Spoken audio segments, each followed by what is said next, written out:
आज है 29 दिसंबर 2025 दिन सोमवार। नमस्कार, जय जोहार। चलिए देखते हैं छत्तीसगढ़ की 25 फटाफट बड़ी खबरों को।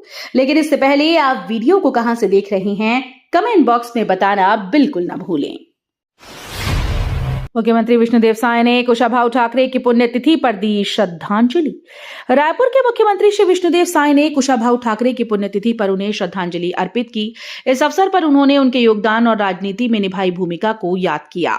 मुख्यमंत्री ने कहा कि कुशाभाऊ ठाकरे की विचारधारा और कार्य हमेशा प्रेरणादायक रहेगी। कार्यक्रम में वरिष्ठ नेता और कार्यकर्ता भी मौजूद रहे। सुशासन के 2 साल पूरे, मुख्यमंत्री विष्णुदेव साय की प्रदेशवासियों को बड़ी सौगात। छत्तीसगढ़ में सुशासन के 2 साल पूरे होने पर मुख्यमंत्री विष्णुदेव साय ने प्रदेशवासियों को बड़ी सौगात दी। इस अवसर पर उन्होंने विभिन्न विकास योजनाओं और लाभकारी कार्यक्रमों की घोषणा की। उन्होंने कहा कि इन पहलों का उद्देश्य आम जनता के जीवन स्तर में सुधार और प्रदेश की समग्र प्रगति को आगे बढ़ाना है। अधिकारियों ने बताया कि जनता के हित और पारदर्शिता को ध्यान में रखते हुए ये कदम उठाए गए हैं। उत्तर छत्तीसगढ़ में शीतलहर का अलर्ट, रायपुर बिलासपुर में ठंड बरकरार। छत्तीसगढ़ में मौसम विभाग ने शीतलहर का अलर्ट जारी कर दिया है। रायपुर और बिलासपुर सहित राज्य के कई क्षेत्रों में ठंड लगातार बनी हुई है। नागरिकों को सुबह शाम के समय ठंड से बचने के लिए गर्म कपड़े पहनने की सलाह दी गई। अधिकारियों ने स्कूल और संवेदनशील क्षेत्रों में सतर्कता बरतने को कहा है। रायपुर में फर्जी चालान ऐप से मोबाइल हैक, व्यापारी के खाते से 10 लाख की ठगी। रायपुर में फर्जी चालान ऐप के जरिए एक व्यापारी का मोबाइल हैक कर लिया गया। इसके चलते व्यापारी के बैंक खाते से 10 लाख रुपए ऑनलाइन ठगी का शिकार हो गए। पुलिस ने शिकायत मिलने के बाद मामला दर्ज कर जांच शुरू कर दी। अधिकारियों ने नागरिकों को सतर्क रहने और केवल आधिकारिक स्रोत से ही ऐप डाउनलोड करने की सलाह दी। छत्तीसगढ़ में सरकारी नौकरियों की सीधी भर्ती के नियम बदले, न्यूनतम शैक्षणिक योग्यता तय। छत्तीसगढ़ सरकार ने सरकारी विभागों में सीधी भर्ती के लिए न्यूनतम शैक्षणिक योग्यता के नए मापदंड तय कर दिए हैं। अब पदों के अनुसार शैक्षणिक स्तर स्पष्ट रूप से निर्धारित होगा, जिससे भर्ती प्रक्रिया अधिक पारदर्शी और सरल बनेगी। नए नियमों का उद्देश्य योग्य अभ्यर्थियों को समान अवसर देना और चयन प्रक्रिया में एकरूपता लाना है। पीएम किसान की किश्त से पहले सख्ती, 5 जनवरी तक फार्मर रजिस्ट्री अनिवार्य। किसानों के लिए जरूरी खबर है। पीएम किसान सम्मान निधि की अगली किश्त से पहले सरकार ने सख्ती बढ़ा दी। अब लाभ पाने के लिए 5 जनवरी तक फार्मर रजिस्ट्री कराना अनिवार्य कर दिया गया। रजिस्ट्री न कराने वाले किसानों की किश्त अटक सकती है। कृषि विभाग ने किसानों से समय रहते प्रक्रिया पूरी करने की अपील की है। रायपुर में 25 लाख की एमडीएमए के साथ अंतर्राज्यीय तस्कर गिरफ्तार, एक आरोपी फरार। रायपुर पुलिस ने नशे के खिलाफ बड़ी कार्रवाई करते हुए करीब 25 लाख रुपए की एमडीएमए ड्रग्स के साथ एक अंतर्राज्यीय तस्कर को गिरफ्तार किया। कार्रवाई के दौरान एक आरोपी फरार हो गया, जिसकी तलाश जारी है। पुलिस के अनुसार तस्करी का नेटवर्क दूसरे राज्यों तक फैला हुआ है। जब्त ड्रग्स और मोबाइल डेटा के आधार पर पूरे गिरोह की कड़ियां जोड़ी जा रही हैं। नए साल पर बिलासपुर में कड़ा पहरा, ड्रोन से निगरानी, कई गतिविधियों पर रोक।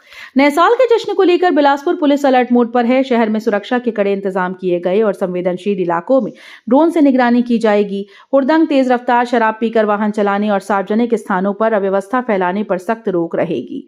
पुलिस ने अतिरिक्त बल तैनात कर चेकिंग प्वाइंट बनाए हैं।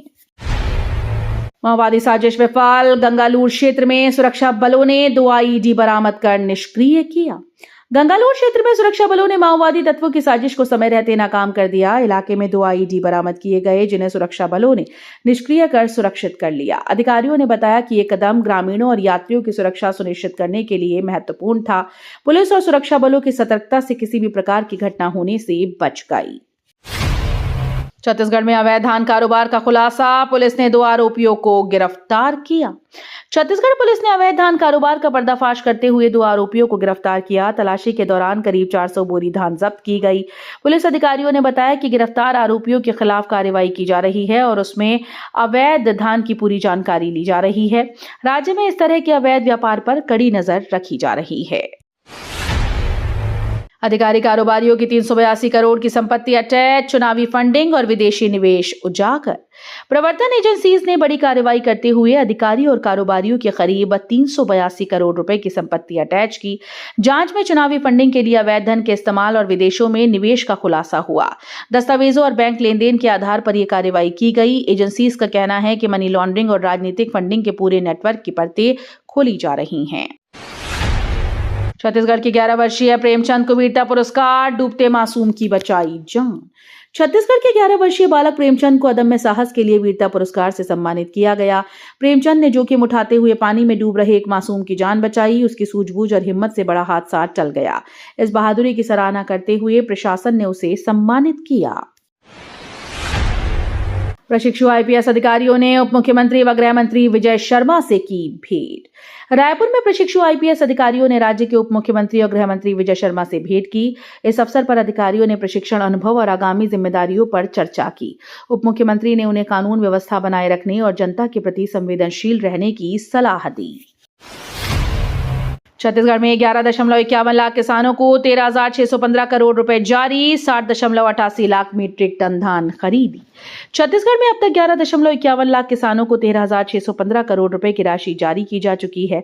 इसके साथ ही सरकारी क्रय केंद्रों पर 60.88 लाख मीट्रिक टन धान की खरीदी भी पूर्ण हो चुकी है। कृषि विभाग के अधिकारियों ने बताया कि ये कदम किसानों की आय बढ़ाने और उनके उत्पादन को सुनिश्चित करने के उद्देश्य से लिया गया है।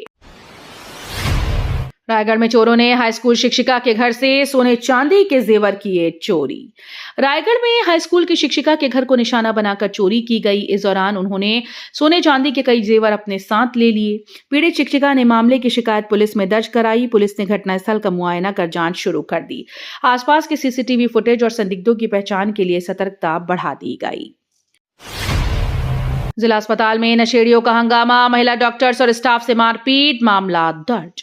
रायपुर जिला अस्पताल में कुछ नशेड़ियों ने हंगामा करते हुए महिला डॉक्टर्स और स्टाफ के साथ बदसलूकी और मारपीट की। घटना के बाद पुलिस को सूचना दी गई और मामला दर्ज कर जांच शुरू की गई। अधिकारियों ने बताया कि अस्पताल में सुरक्षा बढ़ाई जाएगी और भविष्य में ऐसी घटनाओं को रोकने के लिए कड़ी कार्रवाई की जाएगी। आरबीआई ने 3 घंटे के चेक निपटान के लिए 3 जनवरी की समय सीमा स्थगित की।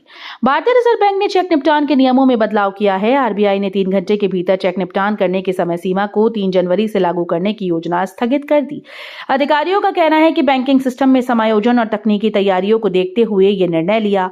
अब नई समय सीमा और लागू होने की तारीख के बारे में जल्द ही जानकारी दी जाएगी।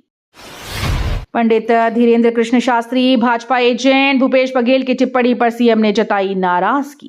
रायपुर के मुख्यमंत्री भूपेश बघेल ने पंडित धीरेन्द्र कृष्ण शास्त्री को भाजपा का एजेंट बताया। इस टिप्पणी पर मुख्यमंत्री ने प्रतिक्रिया दी और कहा कि ये सनातन धर्म का अपमान है। सीएम ने स्पष्ट किया कि धर्म और राजनीति को एक दूसरे से जोड़ना गलत है। उन्होंने सभी से शांति और संयम बनाए रखने का आह्वान किया। सरकार इस मामले में धर्म का सम्मान और सामाजिक सद्भाव बनाए रखने के लिए प्रतिबद्ध है। कस्टम सीबीआई बनकर ठगों ने बुना जाल, 50 लाख की ठगी का दंतेवाड़ा पुलिस ने खुलासा किया। दंतेवाड़ा में कस्टम और सीबीआई अधिकारी बनकर ठगी का बड़ा खेल सामने आया। आरोपियों ने कार्रवाई का डर दिखाकर एक व्यक्ति से करीब 50 लाख ऐंठे। फर्जी कॉल, नकली दस्तावेज और दबाव बनाकर किश्तों में पैसे ट्रांसफर कराए गए। शिकायत के बाद पुलिस ने तकनीकी जांच की, आरोपियों की पहचान की और ठगी से जुड़े अहम सबूत जब्त कर पूरे नेटवर्क का पर्दाफाश किया। छत्तीसगढ़ के लिए 2026 विकास और बदलाव का साल, कई बड़े मोर्चों पर नई पहल। छत्तीसगढ़ के लिए साल 2026 बदलाव और विकास का साल साबित हो सकता है। नए साल में नक्सल उन्मूलन, रोजगार सृजन, तकनीकी शिक्षा, खेल, ऊर्जा, सड़क, पर्यटन, हाईटेक उद्योग जैसे कई बड़े मोर्चे पर सरकार और प्रदेशवासी मिलकर काम करेंगे। राज्य सरकार ने विकास योजनाओं को तेजी से लागू करने का संकल्प लिया है। सीटीईटी फॉर्म फिर से खुले, अब नई परीक्षा तिथि और प्रक्रिया जारी की गई। केंद्रीय शिक्षक पात्रता परीक्षा यानी सीटीईटी के लिए फॉर्म फिर से भरे जा सकते हैं। परीक्षा नियामक संस्था ने फॉर्म भरने की नई तारीखें और परीक्षा की नई तिथि जारी कर दी है। उम्मीदवार अब निर्धारित समय सीमा के भीतर ऑनलाइन आवेदन कर सकते हैं। अधिकारियों ने कहा कि यह निर्णय छात्रों की सुविधा और आवेदन प्रक्रिया को सुगम बनाने के लिए लिया गया है। राजनांदगांव में बुलडोजर चला, अवैध कॉलोनी से 30 एकड़ भूमि मुक्त की गई। छत्तीसगढ़ के राजनांदगांव में प्रशासन ने अवैध कॉलोनीज के खिलाफ कार्रवाई करते हुए बुलडोजर चलाया। इस दौरान करीब 30 एकड़ भूमि से अतिक्रमण हटाया गया। अधिकारियों ने बताया कि अवैध निर्माण और कब्जों पर कड़ी कार्रवाई की गई।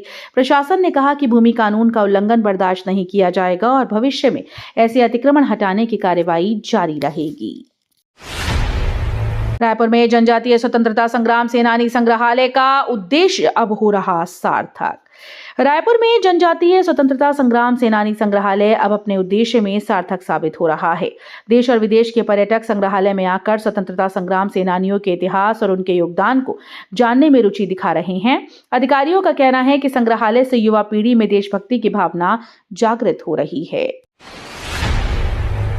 रायपुर में मंत्री लक्ष्मी राजवाड़े ने 2 प्रमुख सड़क निर्माण परियोजनाओं का भूमि पूजन किया।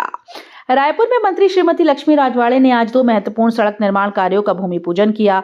उन्होंने कहा कि ये परियोजनाएं स्थानीय लोगों के लिए बेहतर यातायात सुविधा और सुरक्षित यात्रा सुनिश्चित करेंगी। इस अवसर पर अधिकारियों और जनप्रतिनिधियों ने भी हिस्सा लिया। मंत्री ने कहा कि राज्य सरकार प्रदेश के ग्रामीण और शहरी क्षेत्रों में इंफ्रास्ट्रक्चर को मजबूत करने के लिए लगातार प्रयास कर रही है। मुख्यमंत्री ने वर्ष 2026 का शासकीय कैलेंडर महतारी गौरव वर्ष थीम पर जारी किया। रायपुर के मुख्यमंत्री भूपेश बघेल ने वर्ष 2026 के शासकीय कैलेंडर का विमोचन किया। ये कैलेंडर महतारी गौरव वर्ष की थीम पर आधारित है। मुख्यमंत्री ने कहा कि इस कैलेंडर के माध्यम से महिलाओं के योगदान और सम्मान को उजागर किया जाएगा। कार्यक्रम में अधिकारियों और गणमान्य नागरिकों ने भाग लिया। तो ये थी आज की बड़ी खबरें। अगर आपको न्यूज पसंद आई हो तो वीडियो को लाइक और शेयर करना बिल्कुल ना भूलें। धन्यवाद।